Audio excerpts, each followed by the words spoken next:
Hey there friends, and welcome to a new gameplay series on this channel. Before we get into the video, a quick notification. This game is not going to be the main focus of this channel, but instead a little side project that I will tend to whenever I have the time.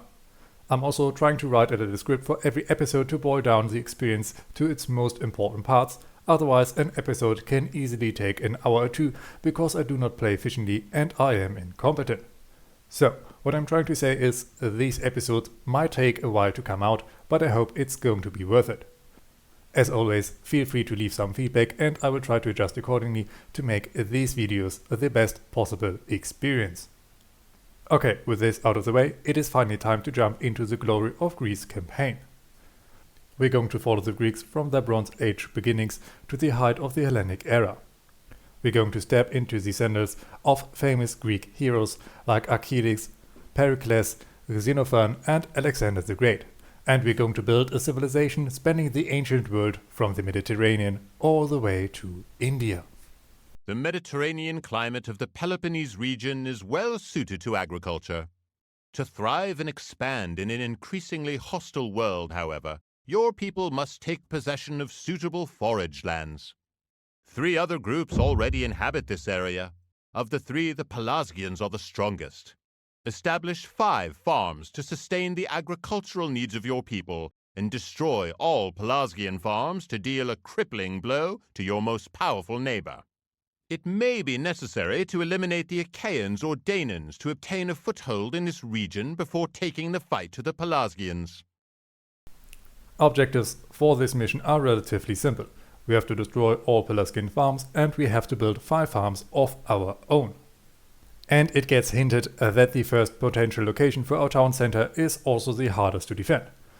Looking for a better place to construct our base is advisable. We should only attack when we are truly ready. The Pelasgians are well prepared for an onslaught.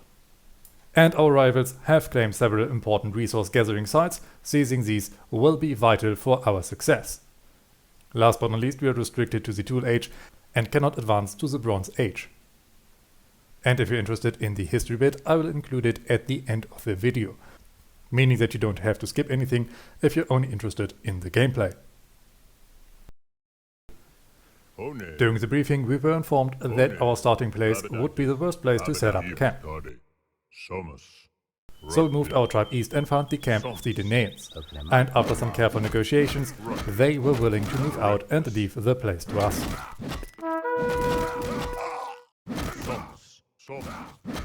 While our warriors were cleaning up the place, our villagers started to build some essentials. Soon we had a granary, a storage pit and a barracks up and running and could focus further on our economy.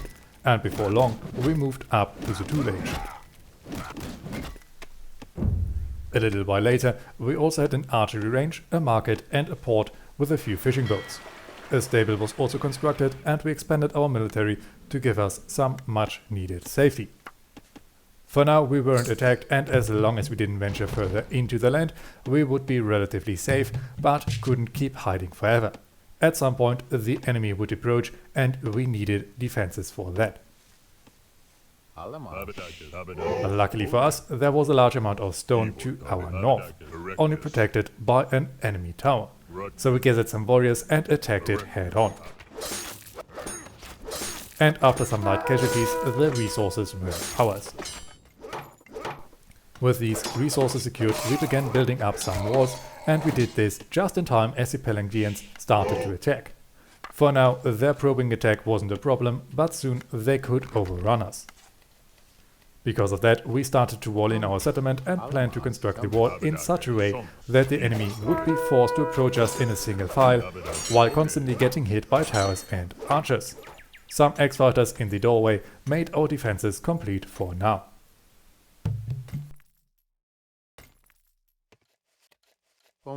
After some time, we started construction of an additional barracks and recruited some horsemen and more warriors. With these forces, we were strong enough to bring the fight to the enemy, and for now our target would be the Achaeans.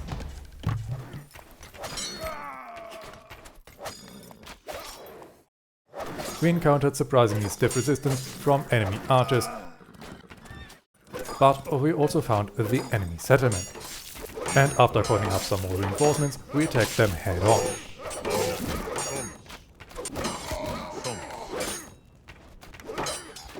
First the archer range fell, then we moved onto the barracks, and last but not least we attacked their town center.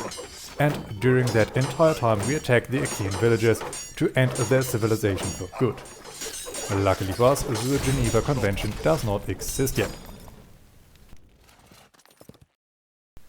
After our triumphant return, it was time to set our eyes onto our true enemy.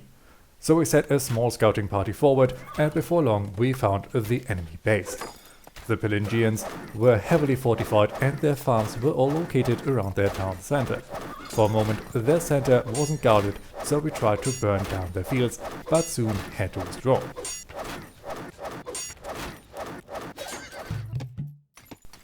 Anticipating an enemy counterattack, the northern entry to our base was closed to make sure that the Pelasgians would attack through our improved western defensive line and to free up some of our forces. These were then used to start one of many attacks onto our enemy. Looking for an open flank, we found a path through the woods where we encountered enemy cavalry. Thanks to the narrow pathway, however, they couldn't move and were easy targets.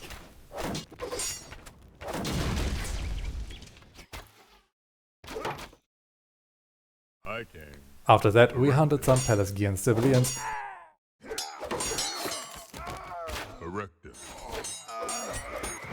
and their settlement seemed open for the taking. But we were soon met with their whole fighting strength and were hopelessly outmatched.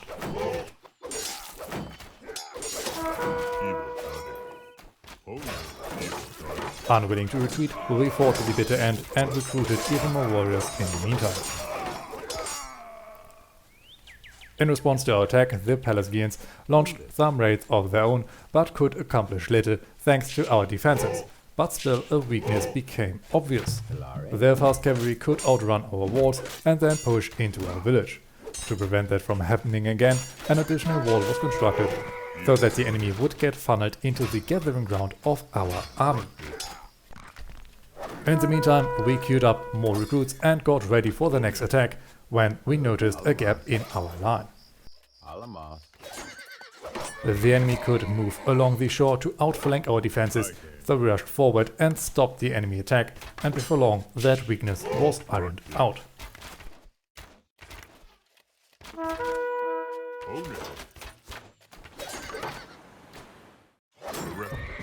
After that we attacked once more, and barely missed an enemy raiding party that soon ran into our walls.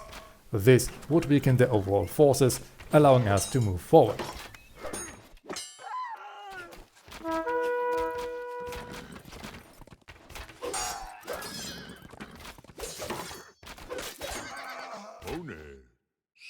And so we attacked again.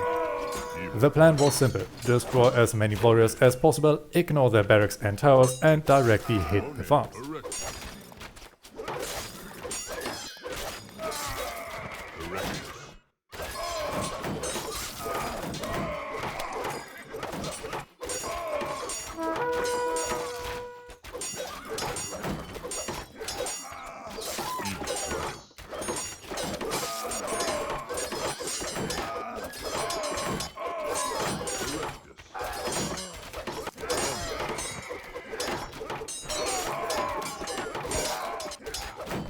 As soon as more soldiers were ready, we sent them forward in a desperate attempt to cripple the enemy for good.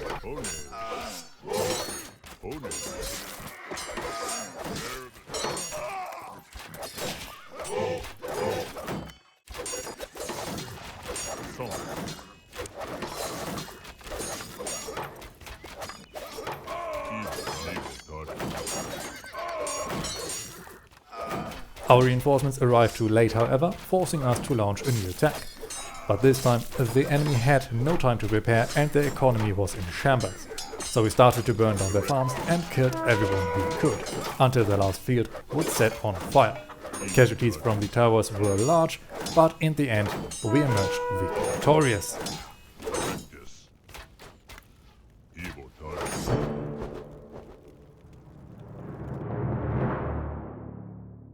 Your victory over the neighboring chiefdoms has ensured that your people have access to the most fertile land available to sow their crops.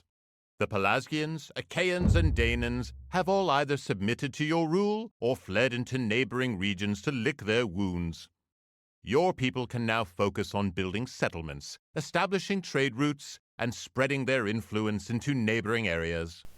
And that was the first mission of our new campaign. I hope you have enjoyed it, and until we meet again, I wish you all a great time. And for those of you who are interested in the history of the Mycenaeans, this part is coming up now. Mycenaean civilization first developed in the Argolis region of the Peloponnese, but soon spread to many of the neighboring lands. The early Mycenaean economy was primarily based on a combination of agriculture and pastoralism, centered on the cultivation of cereal crops and the keeping of livestock. When improved farming techniques increased agricultural efficiency, Mycenaean society complexified considerably, allowing for division of labor and significant expansion. The Mycenaeans developed new techniques including, but not limited to, pottery, metalworking, shipbuilding, and trade with neighboring regions. They excelled at smithing of bronze and other metals, crafting works of art, and forging various tools and weapons of war with which to combat their enemies. One of the most famous artifacts of the period is the so-called Mask of Agamemnon, a gold burial mask dating to the 16th century BCE. Although the Greek climate was generally favorable, much of the land was rugged and mountainous, and fertile farmland was limited.